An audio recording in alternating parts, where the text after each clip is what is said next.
ಇವಾಗ seed ball ಹೆಂಗ್ ಮಾಡೋದು ಅಂತ ಹೇಳ್ಕೊಡ್ತೀರಾ ಈಗ ನಮಗೆ? ಸಾಮಾನ್ಯ ಇವತ್ತಿನ ದಿನ ಸೀಡ್ ಬಾಲ್ ಹೇಗೆ ಮಾಡೋದು ಅಂತ. ಸೀಡ್ ಬಾಲ್ ಇತ್ತೀಚೆಗೆ ಭಾರಿ ಪ್ರಸಿದ್ಧಿ ಪಡೆದಿದೆ. ಹಾಂ, ಬಯಲು ಸೀಮೆಯಲ್ಲಿ ಮತ್ತು ಇಡೀ ದೇಶದಲ್ಲಿ ಎರಡು ರೀತಿಯ ಒಂದು ವರದಿಗಳು ಬಂದಿದೆ. ರಾಜಸ್ಥಾನ ನಂತರ ಅತಿ ಕೆಟ್ಟ ಬರಗಾಲ ಅನುಭವಿಸುವಂತ ಮುಂದಿನ ರಾಜ್ಯ ಅಂದ್ರೆ ಅದು ಕರ್ನಾಟಕ ಅಂತೇಳಿ ಗೊತ್ತಾಗಿದೆ. ಇದಕ್ಕೆ ನಾವೆಲ್ಲ ಸ್ವಯಂ ಸೇವಕರು ಈ ನಾಡಿನ ಬಗ್ಗೆ ಭಕ್ತಿ ಶ್ರದ್ಧೆ ಬೆಳಿಬೇಕು ಅನ್ನುವಂಥ ಎಲ್ಲರೂ ಸೇರಿ ನಿಶ್ಚಯ ಮಾಡಿರೋದು ಈ ವರ್ಷ ಮತ್ತು ಮುಂದಿನ ವರ್ಷ ನಿರಂತರವಾಗಿ ನಾವು ವೃಕ್ಷಾಂದೋಲನ ಮಾಡಬೇಕು ಅಂತ ಅನ್ಕೊಂಡಿದೆ. ಅದೊಂದೇ ಪರಿಹಾರ. ಇಲ್ಲ ಅಂದ್ರೆ ನಾವು ರಾಜಸ್ಥಾನದ ಮರುಭೂಮಿಗಿಂತ ಕೆಟ್ಟ ಪರಿಸ್ಥಿತಿಯಲ್ಲಿ ಇರ್ತೀವಿ. ಹಾಗಾಗಿ ಅದಕ್ಕೆ ಹೇಗೆ ಮಾಡಬೇಕು ಅಂತ ಕೇಳಿದಾಗ ನಮ್ಮ ಭಾರತೀಯ ಕಿಸಾನ್ ಸಂಘದ ಗಂಗಣ್ಣ ಅನ್ನೋರು ಒಂದು ಪ್ರಾರಂಭ ಮಾಡಿದ್ರು, ಸೀಡ್ ಬಾಲ್ ಅಂತೇಳಿ. ಈ ಸೀಡ್ ಬಾಲ್ ಕಾನ್ಸೆಪ್ಟ್ ಹೇಗೆ ಅಂತಂದ್ರೆ, ಒಂದು ಬೀಜ ಅದರ ಸುತ್ತ ಒಂದು ಆವರಣವನ್ನ ಈ ಕಡುಬು ರೀತಿಯಲ್ಲಿ ಮಾಡುತ್ತೆ. ಅದಕ್ಕೆ ಬೀಜಕ್ಕೆ ಬೇಕಾದಂತ ಪೋಷಕಾಂಶಗಳು ಬೀಜ ಮೊಳಕೆ ಒಡೆದು ಅದು ಸಸಿ ಆಗುವ ತನಕ ಅದಕ್ಕೆ ಬೇಕಾದಂತ ಒಂದು ಇನ್ಸ್ಟಂಟ್ ಫುಡ್ ಕೊಡುವಂತ ಒಂದು ವ್ಯವಸ್ಥೆ. ಅದಕ್ಕೆ ಸೀಡ್ ಬಾಲ್ ಅಂತೇಳಿ ಒಂದು ಹೆಸರು ಕೊಟ್ಟಿದ್ದಾರೆ. ಆ ಸೀಡ್ ಬಾಲ್ ಮಾಡೋದಕ್ಕೆ ಆಗುವಂತ ಇಂಗ್ರೀಡಿಯೆಂಟ್ಸ್ ಪದಾರ್ಥಗಳೇನೇನು ಅಂತ ಒಂದ್ಸಾರಿ ಹೇಳ್ಬಿಡ್ತೀನಿ. ಮರಳು ಮಿಶ್ರಿತ ಜಡಿ ಮಣ್ಣು. ಈ ಮಣ್ಣಿನ ಜೊತೆಗೆ ಮರಳು ಜೊತೆಗೆ ಒಂದ್ ಸ್ವಲ್ಪ ಜಡಿ ಮಣ್ಣಿದೆ. ಹಾಗೆ ಅದಕ್ಕೆ ಪೋಷಕಾಂಶಗಳು ಮತ್ತೆ ಕೊಡುವಂತ ಕೆಲಸ ಕೆಮ್ಮಣ್ಣಿದೆ. ಇನ್ನು ಅದರ ಜೊತೆಗೆ ಗೊಬ್ಬರ, ಇದು ನಾಟಿ ಹಸುವಿನ ಸಗಣಿಯಿಂದ ಆಗಿರುವಂತದ್ದು. ಹಾಗಾಗಿ ಗೊಬ್ಬರನ ಹಾಕಿದೆ. ಅದು ಒಣಗಿರ್ಬೇಕಾ? ಒಣಗಿರುವಂತದ್ದು ಮತ್ತೆ ಹಸಿ ಸಗಣಿಯಲ್ಲೂ ಆಗುತ್ತೆ. ಇದಕ್ಕೆ ಬೀಜ ಸಂಸ್ಕರಣೆ ದೃಷ್ಟಿಯಿಂದ ಗೋಮೂತ್ರವನ್ನು ತಗೊಂಡಿದೆ. ಸರಿ, ಸ್ವಲ್ಪ ಮಟ್ಟಿಗೆ ಬೀಜ ಅದರ ಇದು ಉಳಿಸ್ಲಿಕ್ಕಾಗಿ, ಕ್ಷಮತೆಯನ್ನು ಉಳಿಸೋದಕ್ಕೆ ಮತ್ತು ದೀರ್ಘಕಾಲ ಉಳಿಲಿಕ್ಕಾಗಿ ಬೀಜ ಸಂಸ್ಕಾರ ದೃಷ್ಟಿಯಿಂದ ಗೋಮೂತ್ರನ ತಗೊಂಡಿದೆ.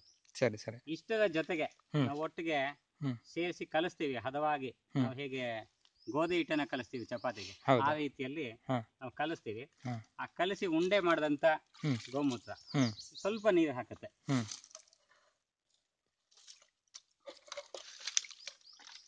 ಸೊ ಎಲ್ಲ ಚೆನ್ನಾಗಿ ಒಣಗಿರ್ಬೇಕು. ಯಾವುದು ಒಣಗಿಸಿ ಒಂದು ಹದಕ್ಕೆ ತಗೊಂಡಿದ್ರೆ ನಾವು ಹೇಳಿದಂತೆ ಮಾಡ್ಲಿಕ್ಕೆ ಬರುತ್ತೆ. ಸರಿ ಸರಿ. ಈಗ ಸದ್ಯಕ್ಕೆ ಒಂದನ್ನ ನಾನು ಮಾಡಿ ತೋರಿಸ್ತಿದ್ದೀನಿ. ಮತ್ತು ಹಾಗೆ ಒಂದೊಂದು ಬೀಜದ ಇದು ಗಾತ್ರ ಮತ್ತು ಅದರ ಅನುಸಾರವಾಗಿ ಬೀಜ ಬಾಲ್ನ ಸೈಜ್ ಕೂಡ ಬದಲಾಗುತ್ತೆ. ಸರಿ. ಇದು ಹೀಗೆ ಸ್ವಲ್ಪ ಅಂಟು ಗುಣ ಬರಲಿಕ್ಕೆ ಮತ್ತು ಹೊರ ಕವಚ ಬಿಗಿಯಾಗಿರ್ಲಿಕ್ಕಾಗಿ ಜೇಡಿ ಮಣ್ಣನ್ನ ಬಳಸ್ತಾ ಇದೆ. ಸರಿ. ಏನಕ್ಕೆ ಅದು ಜೇಡಿ ಮಣ್ಣ ಇದಾಗಬೇಕು? ಇದನ್ನು ಒಂದ್ಸರಿ ಹೇಳ್ಬಿಡ್ತೀನಿ. ಈಗ ಸದ್ಯಕ್ಕೆ ಹುಣಸೆ ಬೀಜನ ಹಾಕ್ತಿದ್ದೀನಿ. ಸರಿ. ಹುಣಸೆ ಬೀಜನ ಈ ಮಣ್ಣಿನ ಉಂಡೆಯಲ್ಲಿ ಹಾಕಿ ಮುಚ್ಚಿದೆ. ಹೀಗೆ ಮುಚ್ಚಿದ ಮೇಲೆ ಸುಮಾರು 2 ದಿನಗಳ ಕಾಲ ಇದನ್ನು ಒಣಗಿಸ್ಬೇಕು. ಸಾಧ್ಯವಾದಷ್ಟು ನೆರಳಲ್ಲಿ ಒಣಗಿಸೋದು ಮೇಲು. ಬಿಸಿಲಲ್ಲಿ ಒಣಗಿಸೋಕ್ಕಿಂತ ನೆರಳಲ್ಲಿ ಒಣಗಿಸಿದ್ರೆ ಬಹಳ ಒಳ್ಳೆಯದು. ಬಿಸಿಲಲ್ಲಿ ಒಣಗಿಸಿದ್ರೆ ಸೀಳುವಂತ ಅವಕಾಶ ಇರೋದ್ರಿಂದ ಅದನ್ನ ನೆರಳಲ್ಲಿ ಒಣಗಿಸೋದು ಒಳ್ಳೆಯದು.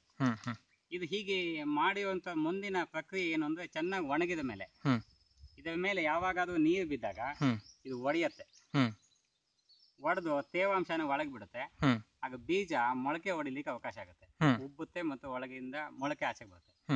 ಮೊಳಕೆಗೆ ಬೇಕಾದಂತ ಒಂದು ಪೋಷಕಾಂಶ ಇದರಲ್ಲಿ ಇರೋದ್ರಿಂದ, ಗೊಬ್ಬರ ಮತ್ತು ಕೆಮ್ಮಣ್ಣು ಜೇಡಿ ಮಣ್ಣು ಇರೋದ್ರಿಂದ ಆ ಬೀಜಕ್ಕೆ ತಾತ್ಕಾಲಿಕವಾದಂತ ಒಂದು ಆಹಾರ ಸಿಗುತ್ತೆ. ಹಾಗಾಗಿ ಅದು ಬೆಳಿಲಿಕ್ಕೆ ಒಂದು ಅವಕಾಶ ಆಗುತ್ತೆ. ಮತ್ತೆ ಇದನ್ನ ಯಾವುದೇ ಸಂದರ್ಭದಲ್ಲಿ ನಾವು ಎಸೆಯಬಹುದು ನೆಲದಲ್ಲಿ. ಅದನ್ನ ಹೀಗೆ ಹೇಳ್ತೀವಿ, ವೇಸ್ಟ್ ಲ್ಯಾಂಡ್ ಡೆವಲಪ್ಮೆಂಟ್ ಅನ್ನೋದಾದ್ರೆ, ಈ ಯಾವುದೇ ರೀತಿ ಬೇಸಾಯ ಮಾಡಿಲ್ಲ ಅಂತ ಕಡೆನೂ ಇದನ್ನ ಎಸೆದಾಗ ಹಾಗೆ ಎಸಿತೀವಿ. ಆ ಎಸೆದ ಇರೋದೇನಾಗುತ್ತೆ, ನೀರು ಬಿದ್ದಾಗ ಅದು ಒಣಗುತ್ತೆ. ಒಣಗಿ ಬಿಚ್ಕೊಳ್ಳುತ್ತೆ, ತೇವನ ಹೀರ್ಕೊಳ್ಳುತ್ತೆ. ಬಿಚ್ಕೊಂಡು ಅಲ್ಲಿ ಮೊಳಕೆ ಹೊಡಿಯಕ್ಕೆ ಅವಕಾಶ ಆಗುತ್ತೆ ಮತ್ತು ಸಹಜವಾಗಿ ಅದು ಹುಟ್ಟುತ್ತೆ. ಸರಿ. ಅದೇ ನಾವು ಸಸ್ಯನ ತಗೊಂಡೋಗಿ ಇಟ್ಟಾಗ ಆ ಸಸ್ಯಕ್ಕೆ ಸದಾ ಪೋಷಕಾಂಶ ಕೊಟ್ಟಿರೋದ್ರಿಂದ ಸ್ವಲ್ಪ ಒಣಗಿದಾಗ ಅದು ಸಹಿಸಕ್ಕಾಗಲ್ಲ, ಗಿಡ ಸಾಯುತ್ತೆ. ಈ ಬೀಜ ಬಾಲಲ್ಲಿ ಹಾಗೆ ಸಾಯುವಂತ ಅವಕಾಶ ತೀರಾ ಕಡಿಮೆ. ಈಗ ಕಳೆದ ವರ್ಷ ಮಾಡಿದೆ ಪ್ರಯೋಗ, ಬಹುತೇಕ ಇದು ಯಶಸ್ವಿ ಆಗಿದೆ. ಈಗ ನಮ್ಮ ರಾಮದೇವ ಬೆಟ್ಟದಲ್ಲಿ ಸುಮಾರು 10,000 ಬೀಜ ಹಾಕಿತ್ತು. ಅದ್ರ ಪೈಕಿ ಸುಮಾರು 1000 ಗಿಡಗಳು ಉಳ್ಕೊಂಡಿದೆ, ಬೇರೆ ಜಾತಿಯ ಗಿಡಗಳು. ಹಾಗಾಗಿ ಈ ಪ್ರಯೋಗನ ಮುಂದಿನ ಮಳೆಗಾಲದ ನಂತರ ಬಳಸಲಿಕ್ಕಾಗಿ ಈಗಲಿಂದ ತಯಾರು ಮಾಡ್ತಿದೆ. 3 ತಿಂಗಳ ತಯಾರಿ, 3 ತಿಂಗಳ ನಂತರ ಇದರ ಅನುಷ್ಠಾನ ಆಗ್ಬೇಕು ಅಂತ ಹೇಳಿ ಯೋಜನೆ ಮಾಡಿದೆ.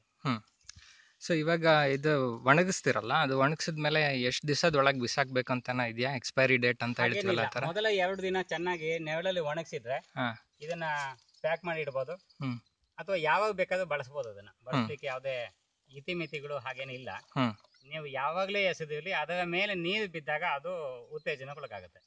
ಸೊ ಎಕ್ಸ್ಪೈರಿ ಡೇಟ್ ಅಂತ ಯಾವುದೂ ಇಲ್ಲ ಅಂತೇನಿಲ್ಲ. ಹಾ ಬಹುತೇಕ ಸುಮಾರು ಒಂದು 2 ವರ್ಷ ಅಂತೂ ಆರಾಮಾಗಿ ಅದನ್ನ ಇಡ್ಬೋದು. ಪುನಃ ಬಳಕೆ ಮಾಡ್ಲಿಕ್ಕೆ ಹೋದಕ್ಕೆ ಆಗುತ್ತೆ. 2 ವರ್ಷದ ನಂತರ ಬೀಜದ ಹ್ಮ್ ಹೊರಕವಚ ಹಾಳಾಗುತ್ತೆ. ಹ್ಮ್ ಹಾಗಾಗಿ ಸ್ವಲ್ಪ ಸಣ್ಣ ಪುಟ್ಟ ಹಿಂದೆ ಮುಂದೆ ಆಗ್ಬೋದು ಅಂತ. ಇಲ್ಲಿದ್ರೆ 2 ವರ್ಷದ ನಂತರನೂ ಬಳಸಬೇಕಾಗುತ್ತೆ. ಇವಾಗ ಇರೋ ಕೆಲವು ಬೀಜಗಳಲ್ಲಿ 2 ವರ್ಷದ ನಂತರನೂ ಉಳಿಯುತ್ತೆ. ಈಗ ಇಲ್ಲಿ 2-3 ರೀತಿ ಬೀಜ ಇದೆ ನೋಡ್ಲಿಕ್ಕೆ. ಹುಣಸೆ ಬೀಜ ಈ ಸಾಮಾನ್ಯ 2 ದಿನ ಇದು ನೆಂದ್ರೆ 2ನೇ ದಿನ ನಂತರ ಇದು ಉಬ್ಬಿ ಮತ್ತು ಮೊಳಕೆ ಹೊಡೆಯುವಂತ ಪರಿಸ್ಥಿತಿ ಇದೆ. ಅದೇ ಸುಬಾಬುಲ್ ಒಂದು ಗಂಟೆ ನಂತರ ಇದು ಮೊಳಕೆ ಇದಾಗಂತ ಉಬ್ಬುತ್ತೆ. ಅಂಕೋಲೆ ಕರಟ ಬಹಳ ಗಟ್ಟಿ ಇದು ಸ್ವಲ್ಪ ತಡ ಆಗತ್ತೆ. ಅದೇ ಹೊಂಗೆ ಇನ್ನೊಂದು ರೀತಿ. ಹಾಗಾಗಿ ಒಂದೊಂದು ಬೀಜ ಮತ್ತು ಅದರದೇ ಆದಂತ ಒಂದು ಪ್ರಮಾಣ ಗಾತ್ರದ ಅನುಸಾರವಾಗಿ.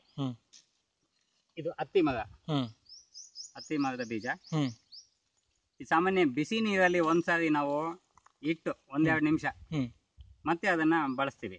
ಯಾಕಂದ್ರೆ ಇದರ ಪ್ರಕ್ರಿಯೆ ಇರೋದು ಯಾವ್ದಾದ್ರು ಹಕ್ಕಿ ಪಕ್ಷಿಗಳು ತಿಂದು ಹಿಕ್ಕೆ ಹಾಕಿರೋದು ಬಹಳ ಚೆನ್ನಾಗಿ ಬರುತ್ತೆ. ಹಾಗಾಗಿ ಅದರ ಹೊಟ್ಟೆಯಲ್ಲಿ ಎಷ್ಟು ಬಿಸಿ ನಿರ್ಮಾಣ ಆಗುತ್ತೋ ಅಷ್ಟು ನಿರ್ಮಾಣ ನಾವು ಕೃತ್ರಿಮವಾಗಿ ಮಾಡ್ತೀವಿ, ಕೃತಕವಾಗಿ. ಹಾಗಾಗಿ ಇದು ಅನಂತರ ಮಾತ್ರ ಮೊಳಕೆ ಹೊಡೆಯುತ್ತೆ. ಸರಿ ಸರಿ. ಹಾಗಾಗಿ ಒಂದೊಂದು ಬೀಜ ಅದರದೇ ಅಂತ ಒಂದು ವಿಶೇಷತೆಗಳಿರುತ್ತೆ. ಆ ತರ ಅದರ ಪ್ರಕ್ರಿಯೆ ನಡೆಯುತ್ತೆ. ಸರಿ. ಸೊ ಈಗ ಇದಿಷ್ಟರಲ್ಲಿ ಇವಾಗ ನೀವು ಹೇಳಿದ್ರಲ್ಲ ಕೆಮ್ಮಣ್ಣು ಮತ್ತೆ ಗೊಬ್ಬರ, ಜೇಡಿಮಣ್ಣು ಮಿಶ್ರಿತ ಮರಳು. ಇವಾಗ ಎಷ್ಟೊಂದು ಜಾಗದಲ್ಲಿ ಕೆಮ್ಮಣ್ಣು ಸಿಗೋದಿಲ್ಲ ಅವಾಗ, ಅಥವಾ ಯಾವುದೋ ಒಂದು ರಾ ಮೆಟೀರಿಯಲ್ ಸಿಗಲ್ಲ ಅಂತ ಅನ್ಕೊಳ್ಳಿ. ಇದಿಷ್ಟರಲ್ಲಿ ಬೇಕೇ ಬೇಕಾದಂತಹ ಪದಾರ್ಥಗಳಂದ್ರೆ ಯಾವ್ದಾವ್ದು? ಪ್ರಾದೇಶಿಕವಾಗಿ ಆಯಾ ಜಿಲ್ಲೆ ಮತ್ತು ಆಯಾ ತಾಲೂಕಿನ ಮಣ್ಣನ್ನ ಆ ರೀತಿ ಬಳಸಬಹುದು. ಎಲ್ಲಾ ತರದ ಮಣ್ಣಲ್ಲೂ ಕೂಡ ಒಂದು ಜೀವಾಣುಗಳ ಒಂದು ಪ್ರಕ್ರಿಯೆ ನಡೆಯುತ್ತೆ. ಹಾಗಾಗಿ ಅಲ್ಲಿನ ಇದಕ್ಕೆ ಬಳಸ್ಕೋಬಹುದು. ಬಹಳ ಪ್ರಮುಖವಾಗಿ ಇರಬೇಕಾದ 3 ವಿಷಯ. ಒಂದು, ಅದು ಗಟ್ಟಿಯಾಗಿ ಉಂಡೆಯಾಗಿ ಇರ್ಲಿಕ್ಕಾಗಿ ಅಂಟುಗುಣ ಇರಬೇಕು. ಅಂಟುಗುಣ ಇರುವಂತ ಮಣ್ಣನ್ನು ಬಳಸಬೇಕು. ಯಾಕಂದ್ರೆ ಅದು ಉಂಡೆ ಇರ್ಲಿಕ್ಕಾಗಿ. ಹೌದು. ಬಿಡಿಸ್ಕೊಳ್ಳಕ್ಕಾಗಿ ಮರಳು ಇರಬೇಕು. ಹಾಗಾಗಿ ಇದು ಪ್ರಮುಖ ಅಂಶ. ಇನ್ನೊಂದು ಗೊಬ್ಬರ, ಅದಕ್ಕೆ ಪೋಷಕಾಂಶ ಕೊಡುವಂಥದ್ದು. ಸೊ ಅದು ಬೇಸಿಕ್ ಇಂಗ್ರೀಡಿಯೆಂಟ್. ಸೊ ಅದು ಆ ಪದಾರ್ಥ ಹೊಂದಿರತಕ್ಕಂತ ಯಾವುದೇ ಒಂದು ಮೆಟೀರಿಯಲ್ ಅನ್ನ ನಾವು ಯೂಸ್ ಮಾಡಿದ್ರೆ ಸೀಡ್ ಬಾಲ್ ಮಾಡೋದಕ್ಕೆ ಅನುಕೂಲ ಆಗುತ್ತೆ. ಸೊ ಹಾಗಂತ ಬೇರೆ ಬೇರೆ ಬೀಜದ ಗಾತ್ರದ ಅನುಸಾರವಾಗಿ ಇದರ ಉಂಡೆಯನ್ನ ದಪ್ಪ ಮತ್ತು ಸಣ್ಣ ಮಾಡ್ಲಿಕ್ಕೆ. ಅದು ದೊಡ್ಡದಿದ್ರೆ ಚೆನ್ನಾಗ ಅಥವಾ ಸಣ್ಣದಿದ್ರೆ ಬೆಟರ್? ಅದು ಎಷ್ಟು ಕೊಡ್ತೀವಿ ಅನ್ನೋದ್ರಲ್ಲಿ ಒಂದು ಪ್ರಮುಖ ಅಂಶ ಇದೆ. ಆ ಬೀಜಕ್ಕೆ ಅನಗತ್ಯ ಒತ್ತಡ ನಿರ್ಮಾಣ ಆಗಬಾರ್ದು. ಹಾಗಾಗಿ ಬಹಳ ದೊಡ್ಡ ಉಂಡೆ ಮಾಡಿ ಸಣ್ಣ ಬೀಜ ಇಟ್ಟಾಗ ಅದು ಮೊಳಕೆ ಹೊಡೆದು ಆಚೆಗೆ ಬರೋದು ಕಷ್ಟ ಆಗುತ್ತೆ. ಸರಿ. ಸಿಗುವಂತ ಸ್ವಲ್ಪನೇ ತೇವ ಸಿಕ್ಕಾಗ, ಉದಾಹರಣೆಗೆ ಬಯಲುಸೀಮೆಯಲ್ಲಿ ಅತಿ ಕಡಿಮೆ ಮಳೆ ಬೀಳುವಂತ ಜಾಗ, ಹೌದು, ಅಲ್ಲಿ ಇವತ್ತು ಮಳೆ ಬಿದ್ದಿದೆ ನಾಳೆ ಒಣಗ್ಬಿಡುತ್ತೆ. ಹೌದು. ಹಾಗಾಗಿ ಆ ಬೀಜ ಬಾಲು ಮೊಳಕೆ ಹೊಡಿಯಕ್ ಮುಂಚೆನೆ ಒಣಗಿ ಬಿಟ್ರೆ ಮತ್ತೆ ಅದು ಕೆಲಸ ನಡೆಯಲ್ಲ. ಹೌದು. ಹಾಗಾಗಿ ಅದಕ್ಕೆ ಸಣ್ಣ ಬೀಜ ಕಡಿಮೆ ಇದ್ದಾಗ ಬೇಗ ಅದು ಬೆಳೆಯುತ್ತೆ. ಅದೇ ದಪ್ಪ ಬೀಜ, ಹಲಸಿನ ಬೀಜ ಬರುತ್ತೆ, ಮಾವಿನ ಬೀಜ ಬರುತ್ತೆ. ಇದಕ್ಕೆ ಅದರ ಗಾತ್ರ ಮತ್ತು ಅದರ ಶಕ್ತಿ ಕ್ಷಮತೆ ಎರಡು ಜಾಸ್ತಿ ಇರೋದ್ರಿಂದ ದಪ್ಪ ಮಾಡಿದ್ರು ನಡೆಯುತ್ತೆ. ಸೊ ಇದು ಪ್ರಿಕಾಷನ್ ಅಂದ್ರೆ ಈಗ ಸೀಡ್ ಬಾಲ್ ರೆಡಿ ಆದ್ಮೇಲೆ ಅದ್ರ ಮೇಲೆ ಯಾವುದೇ ರೀತಿ ನೀರ್ ಬೀಳದೆ ಅಂದಾಗ ನಾವು ನೋಡ್ಕೋಬೇಕಾಗುತ್ತೆ. ತೇವಾಂಶ ನೋಡ್ಕೋಬೇಕು. ಒಂದ್ಸರಿ ನಾವು ನೆಲದ ಮೇಲೆ ಹಾಕಿದ ಮೇಲೆ ಆ ಸಮಸ್ಯೆ ಇಲ್ಲ.